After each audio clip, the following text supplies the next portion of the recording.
Princess Lyra stood on the crystal balcony and watched another failure walk away. Well, storm away would be more accurate. This one was a Crethean war prince, standing nearly 8 feet tall with 4 arms that could crush steel. He'd lasted exactly 3 hours in her royal test before his entire delegation packed up and left. Just like the 72 suitors before him. She let out a long breath. Behind her, she could hear her advisors arguing in the throne room. Their voices carried through the open doors, angry and desperate. The Galactic Council was losing patience. This marriage wasn't just about her. It was about uniting 3 entire spiral arms of the galaxy. Trillions of lives depending on her making a choice. Any choice. But Lyra refused to settle. She designed her royal test carefully. It wasn't supposed to be impossible. It was supposed to find someone real. Someone who understood what it meant to actually lead people, not just command them. The suitors kept failing because they didn't get it. That Crethean prince? He tried to intimidate her. Before him was a Vel prince who could read minds. He'd spent the entire test trying to dig through her thoughts, looking for cheat codes like her mind was some kind of video game. And before that was a silicon-based royal who'd calculated 1,000,000 conversation scenarios and delivered them like a computer program. They all treated the test like a challenge to overcome.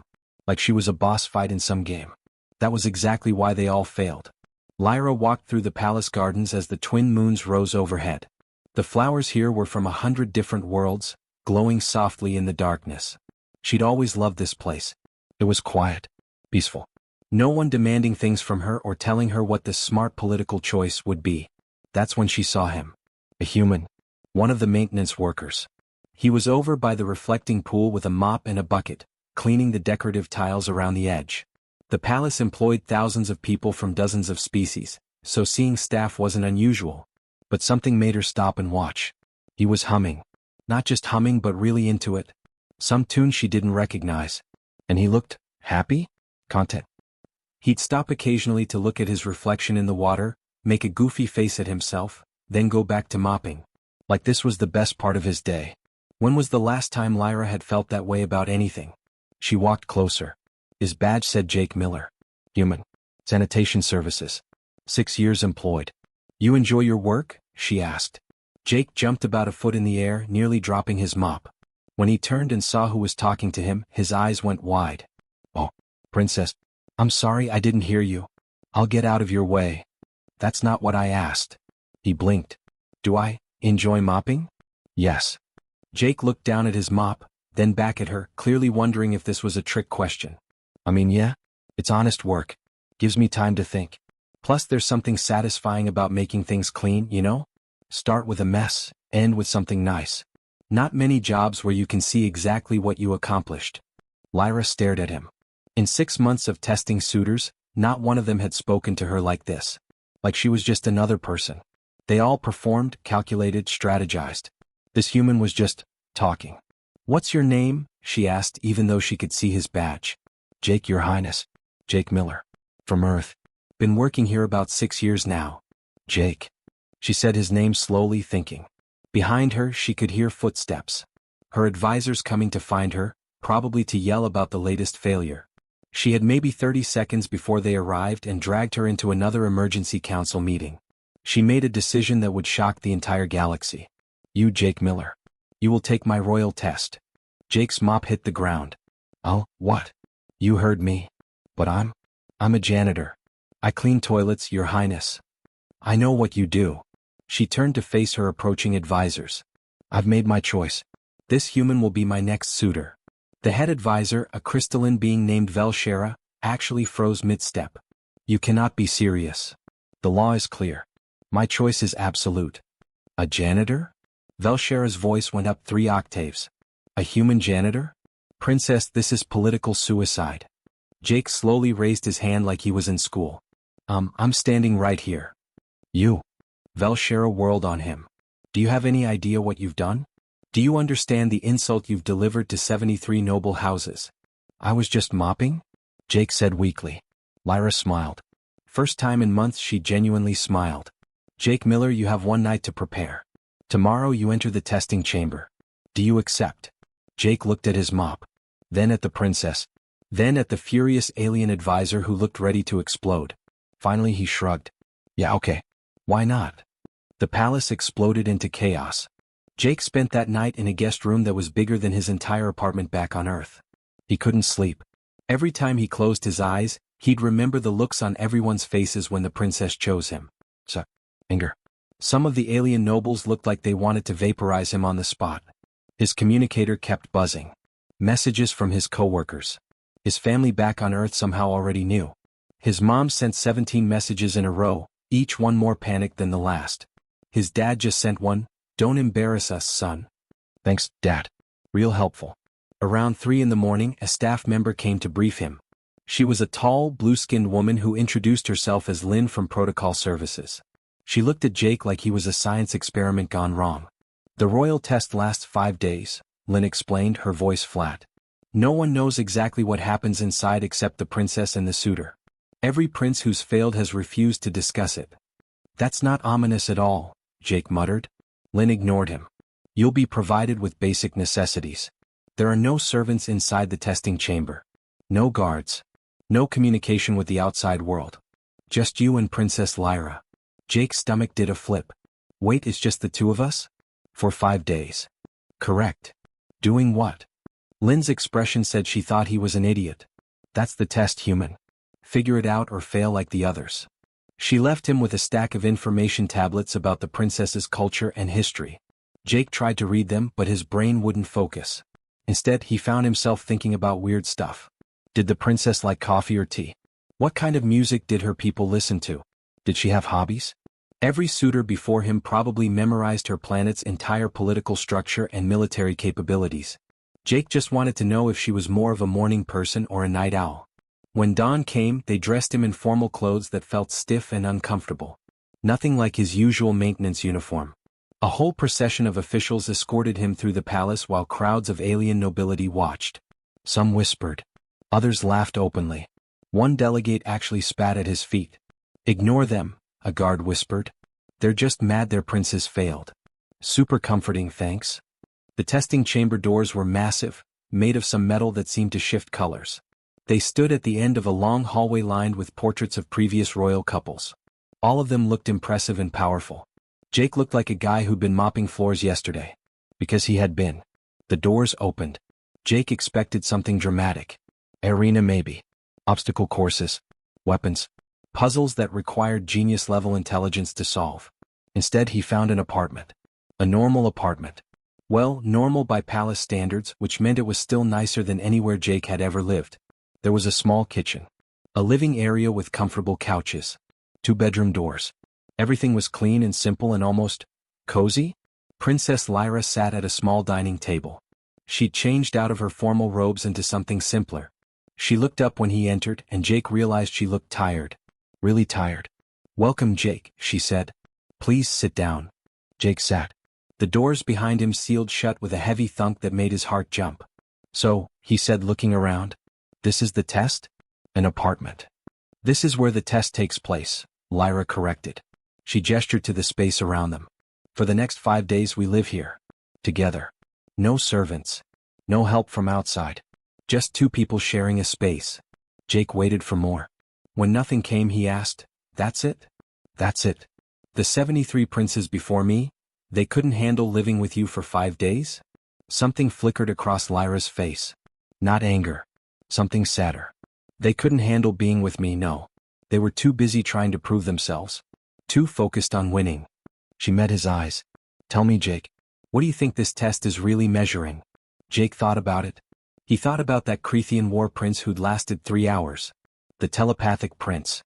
All these powerful, important people who'd failed something this simple. "I think," Jake said slowly, "you're not testing whether someone can impress you. You're testing whether someone can just be with you. Like a real person." Lyra's expression softened. For the first time since he'd entered, she smiled. A real smile, not the formal princess smile she probably had to wear all day. "There may be hope for you yet, Jake Miller." She pushed a cup across the table toward him. Steam rose from it. Coffee. She'd made him coffee. "Day 1, Lyra said.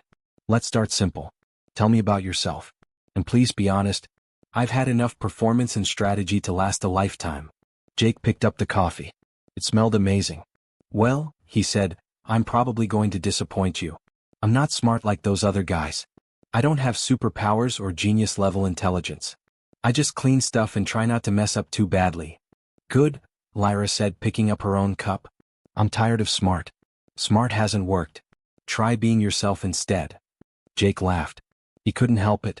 Here he was, sitting across from an alien princess who could probably have him executed with a word, and she wanted him to just be himself. All right, he said. But don't say I didn't warn you. The first day passed in a way Jake never expected. They talked. Just talked. About normal stuff.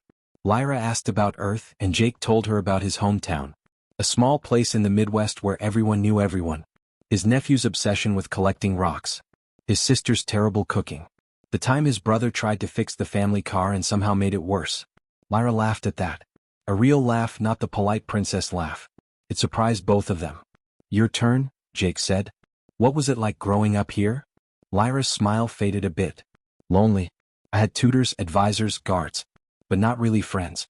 Everyone always wanted something from me even as a child. An alliance. A favor. Access to my parents. She stared into her cup. No one just wanted to play. Jake felt a pang in his chest. He'd grown up poor, sure, but he'd had friends. Real friends who'd show up at his door with a basketball or a video game. That sounds really hard. It was what it was. Lyra shrugged, but Jake could see it still bothered her. Around noon, Jake realized he was hungry. He looked at the kitchen. So, do we order food or something? No servants, remember? We make our own food.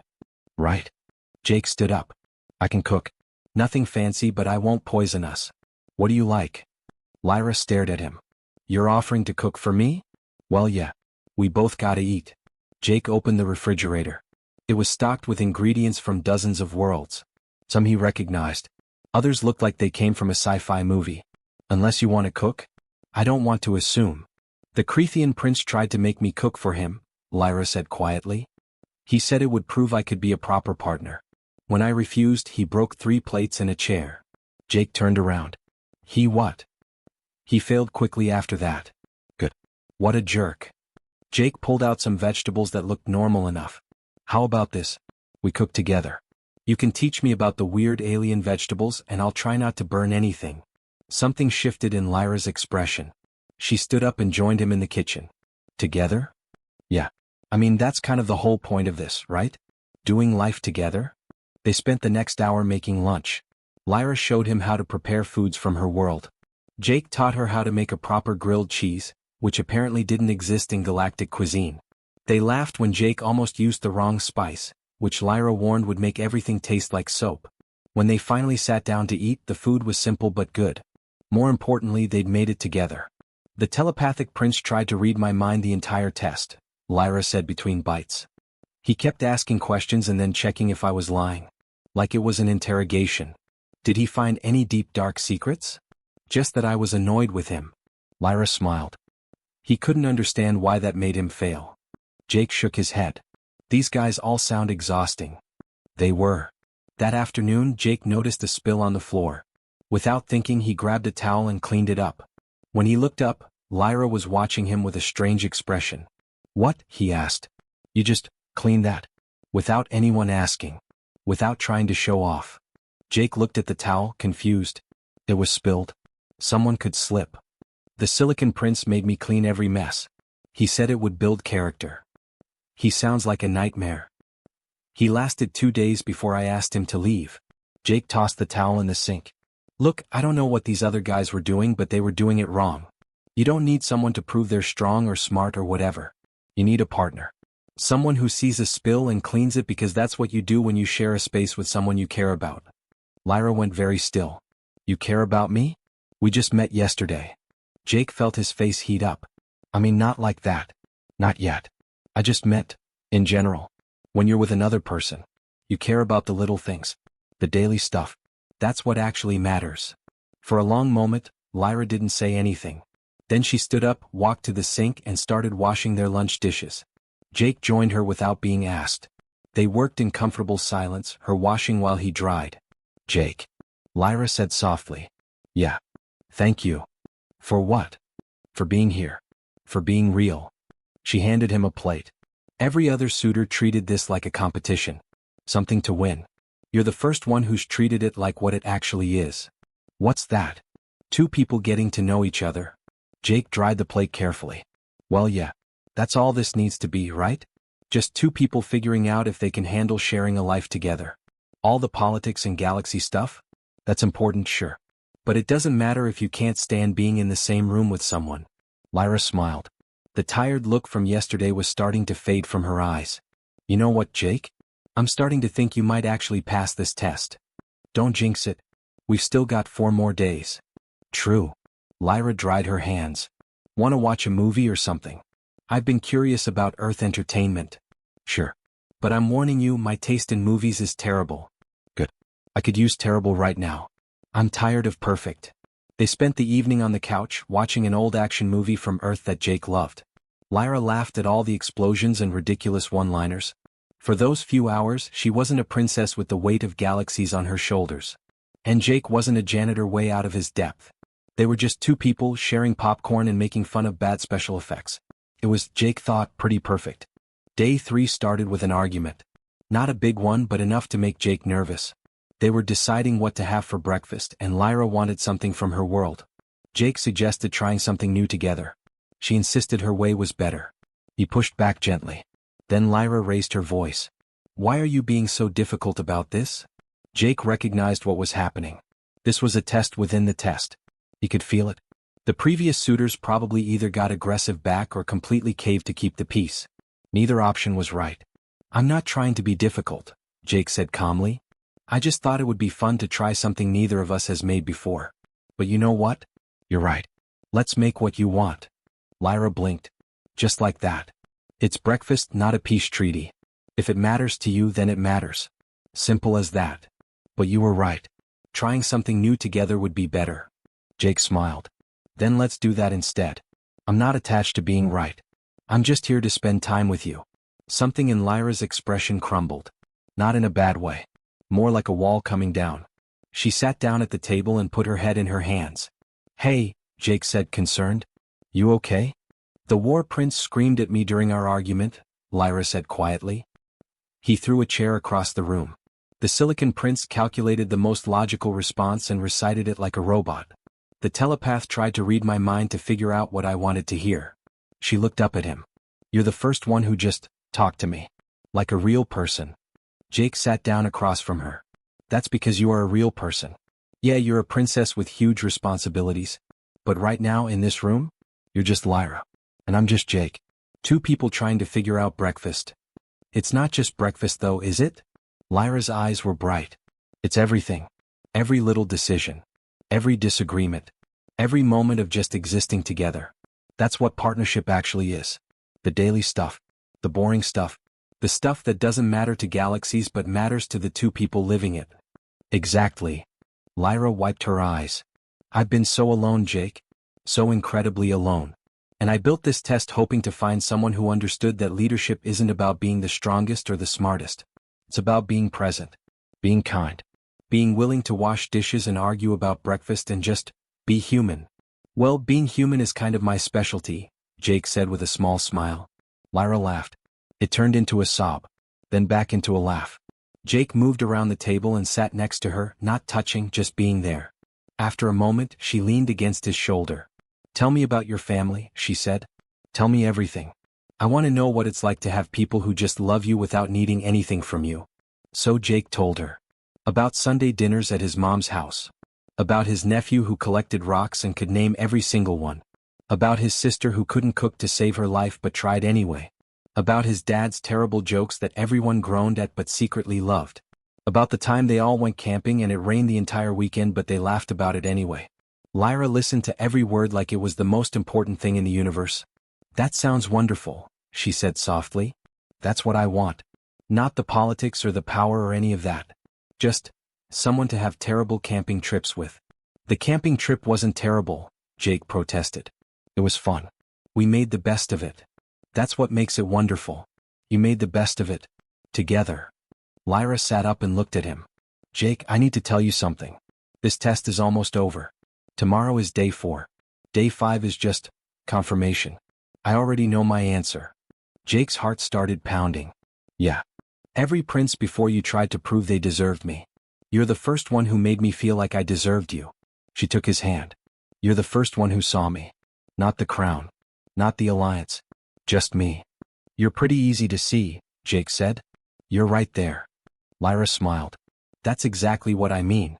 To you it's obvious. To everyone else it's impossible. They made breakfast together. Something neither of them had tried before. It turned out pretty good. Not amazing but good enough. And they ate it together, talking about nothing important and everything important at the same time. That afternoon Jake taught Lyra how to play cards. She was terrible at it.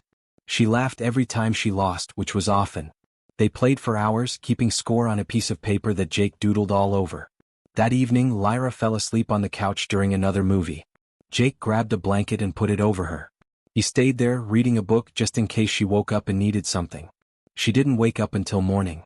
When she did, the first thing she saw was Jake, still there, still present. You stayed, she said. Of course I stayed. Where else would I go? Lyra smiled. Nowhere. That's the whole point. Day 4 they both knew was just a formality. The test was already over. Jake had already passed.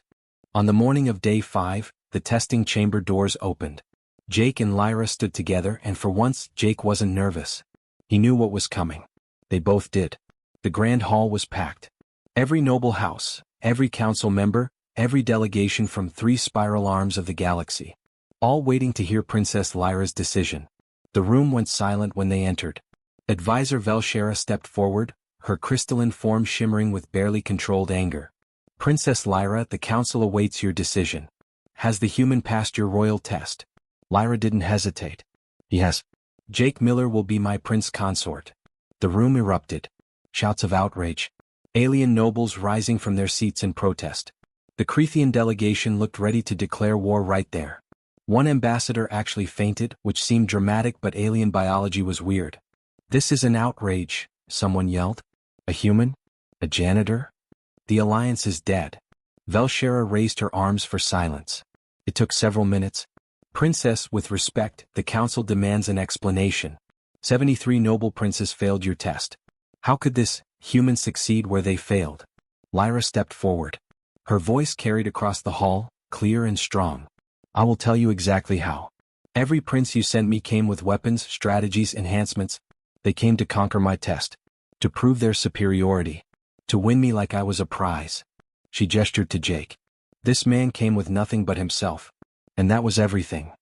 But what did he do? A council member demanded. What great feat did he accomplish? He made breakfast, Lyra said simply. The room went silent in confusion. He washed dishes. He cleaned a spill without being asked. He listened when I talked. He admitted when he was wrong. He stayed when I fell asleep on the couch just in case I needed something when I woke up. Those are mundane tasks, Velshera said slowly. Exactly. Lyra's voice rose.